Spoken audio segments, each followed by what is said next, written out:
नमो भगवते वासुदेवाय नमः। श्रीमद् भगवद गीता जी का 13वां अध्याय। श्री कृष्ण भगवान बोले, हे कौन्तेय, यह शरीर क्षेत्र कहलाता है और इसके जानने वाले को क्षेत्रज्ञ कहते हैं। इस संपूर्ण क्षेत्र में क्षेत्रज्ञ मुझे ही जान, और क्षेत्र का जो ज्ञान है मेरे मत से वही ज्ञान है। यह क्षेत्र कैसे रूप का है, उसमें कौन कौन विकार होते हैं, उसकी उत्पत्ति किस प्रकार से हुई और क्षेत्र का क्या प्रभाव है, इत्यादि बातों को संक्षेप में कहता हूँ, सुनो। अनेक ऋषियों ने अनेक प्रकार के छंदों में इसको बताया है। वेदों ने भी पृथक पृथक वर्णन किया है और हित वाले ब्रह्म सूत्र में पदों में भी यह ज्ञान निश्चय किया गया है।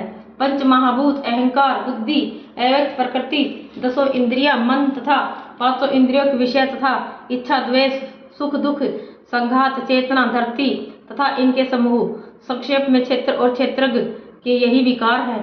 मान और पाखंड से रहित, अहिंसा, सहनशीलता, सरलता, गुरु की सेवा, पवित्रता, अपने मन का संयम, इंद्रियों के विषय में विरक्त, अहंकार रहित और जन्म मृत्यु बुढ़ापा रोग दुखादि दोषों को देखना, पुत्र स्त्री ग्रह इत्यादि में आसक्ति न करना और इनमें अपने को सुखी दुखी न मानना और इष्ट अनिष्ट की प्राप्ति में हर्ष विषाद रहित रहना, अनन्य भाव से मेरी भक्ति करना, एकांत में रहना, जन समूह में रहने से विराग, सदा स्मरण रहना कि मैं परम परमात्मा का ही अंश हूँ, ज्ञान प्राप्ति के उद्देश्य से मोक्ष को सबसे श्रेष्ठ मानना, इसे ही ज्ञान कहते हैं। इससे जो भिन्न है वह अज्ञान है। अज्ञेय का स्वरूप वर्णन करते हैं। जिनको जानकर मनुष्य को मोक्ष प्राप्त होता है वह आदि रहित, बड़ों से बड़ा, अकथनीय होने से सत्य ही कहा जाता है और न असत ही कहा जाता है। सब और उसके हाथ और चरण है, सब और नेत्र, सिर और मुख है, सब और कान है, वही जगत में सबको घेरे हुए स्थित है। वह सब इंद्रियों के गुणों का प्रकाश है, पर उनके कोई इंद्रिय नहीं है, जिसको किसी से आसक्ति नहीं है, पर जो सबका आधार है, जो स्वयं निर्गुण होने पर भी गुणों को भोगता है, जो सब भूतों के बाहर भीतर है तो भी चर और अचर है, जो अत्यंत सूक्ष्म होने के कारण जाना नहीं जाता, जो दूर भी है और निकट भी है, जिसके विभाग नहीं होते, पर जो भिन्न भिन्न भागों में विभक्त रहता है और समान रहता है, समस्त भूतों का पालन, नाश और उत्पन्न करने वाला वही ज्ञेय है। वह अंधकार से परे ज्योतिष्मान पदार्थों को ज्योति देता है। वही ज्ञान जानने योग्य पदार्थ ज्ञान के द्वारा जानने योग्य सबके हृदय में निवास करता है। इस प्रकार क्षेत्र, ज्ञान और ज्ञेय, इसको संक्षेप में कहा। इसे जानकर मेरा भक्त मेरे पद के योग्य होता है। प्रकृति और पुरुष दोनों ही अनादि हैं। विकारों और गुणों की उत्पत्ति प्रकृति से हुई है। कार्य और कारण को प्रकृति उत्पन्न करती है। पुरुष तो सुख और दुख का भोगता है। प्रकृति में पुरुष रहता है, प्रकृति के गुणों का उपभोग करता है, तदनुसार उत्तम तथा अधम योनि में जन्म लेता है। इस देह में उसे उपदृष्टा, अनुमंता, भर्ता, भोक्ता, महेश्वर, परमात्मा और परम पुरुष कहते हैं। इस प्रकार के गुणों के साथ प्रकृति और पुरुष को जो जानता है उसका रहन सहन चाहे जैसा हो, पुनः जन्म नहीं होता। कोई ध्यान से, कोई सांख्य योग से और कोई कर्म योग के द्वारा अपने को आत्मा में देखते हैं, परंतु कोई तो इस प्रकार से न जानते हुए भी दूसरों से सुनकर ध्यान करते हैं और श्रद्धा से सुनकर वे भी मृत्यु के पार चले जाते हैं।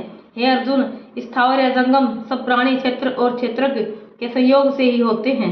परमेश्वर सब भूतों में समान रूप से ही है। भूतों के नष्ट होने पर भी उनका नाश नहीं होता। इस भांति जो देखता है वही देवता है। सब में समान रूप से स्थिति परमेश्वर को देखता हुआ जो अपनी आत्मा का नाश नहीं करता वह उत्तम गति प्राप्त करता है।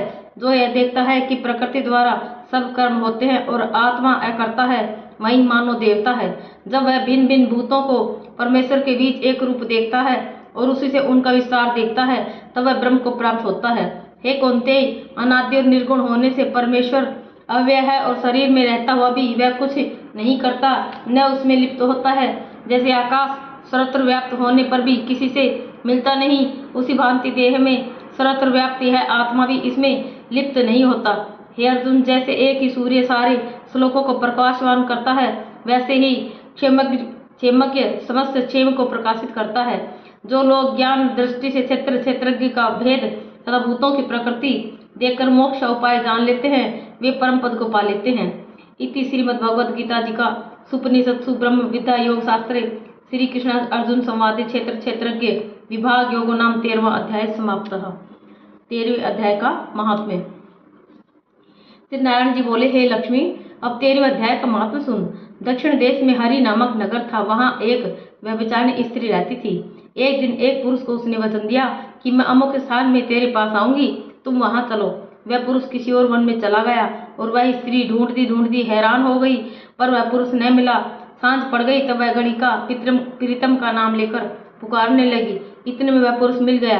दोनों परसर होकर बैठे कि इतने में एक शेर आया और गणिका को खा गया। तब देवदूत धर्मराज के पास गणिका को ले गए। धर्मराज ने हुक्म दिया, इसको चंडालनी का जन्म दो। श्री नारायण जी कहते हैं, हे लक्ष्मी, उसने गणिका की देह त्याग कर चंडाली की देह पाई। कई दिन पीछे वह एक दिन नर्मदा नदी के तट पर चली गई। वहां क्या देखा कि एक साधु गीता जी के 13वें अध्याय का पाठ करता है। उसे उसने सुन लिया। जब अध्याय पढ़ के भोग पाया तो तुरंत चंडालिनी के प्राण छूट गए। देवदेही पाई। आकाश से विमान आए जिस पर बैठकर बैकुंठ चली गई। तब श्री नारायण जी ने कहा, हे लक्ष्मी, यह 13वें अध्याय का महात्मा है। जो प्रीति के साथ पढ़ते हैं उनका फल कहा नहीं जाता। अनजानेपन से पढ़े ते परम धाम को प्राप्त होता है। ओम नमो भगवते वासुदेवाय।